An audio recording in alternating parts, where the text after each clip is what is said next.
मांस खाना पुण्य है, ये बात को लेकर भगवान श्री कृष्ण की कथा। बचपन में एक दिन श्री कृष्ण तब यमुना किनारे पर एक पाइप के नीचे एक दिन बांसुरी बाजा रहे थे। ठीक उसी समय पर उसके पास एक हिरन दौड़ता हुआ हिरन आया था और उया के पीछे जाकर वह चुप गया था। तब हिरन बहुत डरा हुआ था। तब श्री कृष्ण ने हिरन के माथा पर हाथ हिलाया और तब हिरन को पूछा, क्या बात है हिरन, तुम बड़ा घबरा कर यहाँ पर आ गए। तभी वहाँ पर एक शिकारी वहाँ आ गया। तब शिकारी बोला कि ये मेरा शिकार है, तुम मुझे दे दो। तब भगवान श्री कृष्ण बोले कि हर जीवित प्राणी पर सबसे पहले उनका हक होता है, न कि किसी और का हक होता है। ये बात सुनकर शिकारी को बड़ा ही क्रोध आ गया था। उस शिकारी गरज हुए कहा, भगवान कृष्ण को ये मेरा शिकार है जिसे मैं पकाकर खाऊंगा, ये बात छोड़ो, तुम मुझे तुम्हारा ज्ञान मत दो।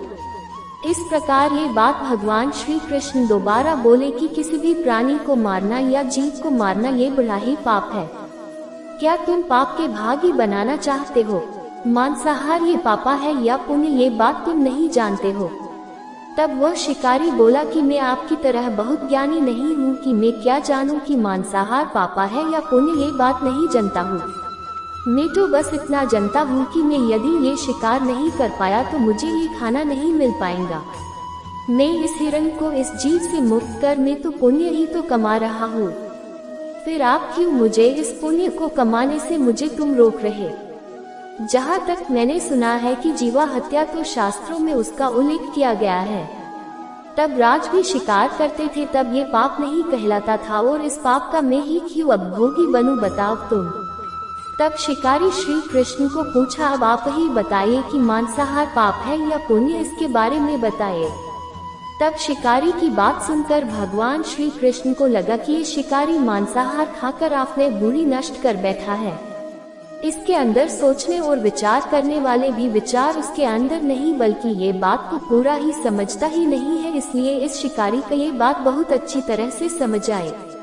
तब भगवान श्री कृष्ण को एक कथा सुनते हैं कि एक बार मगध में अकाल के वजह से खेतों में अन्न का उत्पादन कम हो गया था। तब वहाँ के राजा को बहुत चिंता करने लगे और मन में ही मन में सोचते रहे कि इस समस्या का निदान योगी रीत से नहीं हुआ है तो ये कोठार के बहे हुए अनाज भी कम हो जाएगा और इसके बाद संकट और भी संकट बढ़ जाएगा। इस समस्या का हल करने के लिए राजा ने मंत्री एवं सभी राज दरबारी और मंत्री परिषद में राजदरबार में सभी को बुलाया और ये बात सभी को पूछा कि इस राज्य में इस भूखमरों की समस्या का इलाज करने के लिए हम क्या करें। ये बात सुनकर सभी मंत्रीगण सोचते रहे, यदि हम चावल गेहूं को उगाने के लिए हमें बहुत ही श्रम करना पड़ता है और उसमें भी समय काफी ज्यादा लगता है। ऐसे में राजा कोई भी सस्ता नहीं हो सकता है।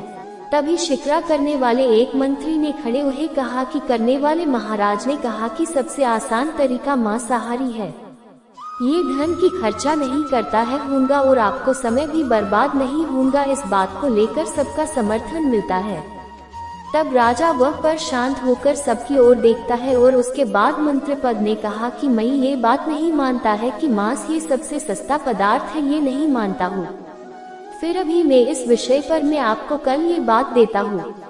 प्रधानमंत्री जब उस मांसाहार हर के घर जाकर पहुंचे और उनसे कहा कि संध्या को महाराज बीमार हो गए, उनकी हालत बहुत ही खराब हो गई है।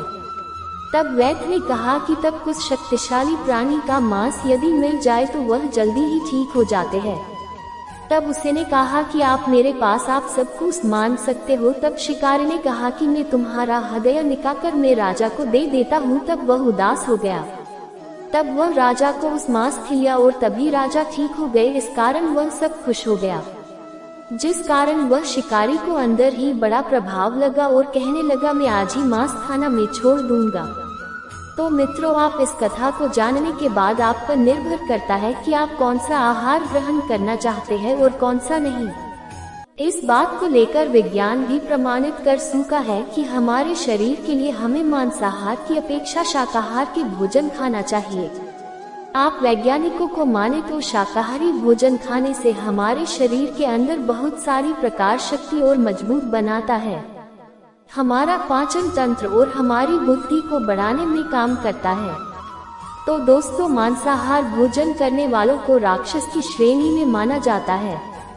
दोस्तों, आपका लाइक और सब्सक्राइब करना ही मेरे मेहनत का फल होता है, तो दोस्तों वीडियो को एक लाइक करके चैनल को जरूर सब्सक्राइब करें ताकि मेरी वीडियो सबसे पहले आप तक पहुंचे।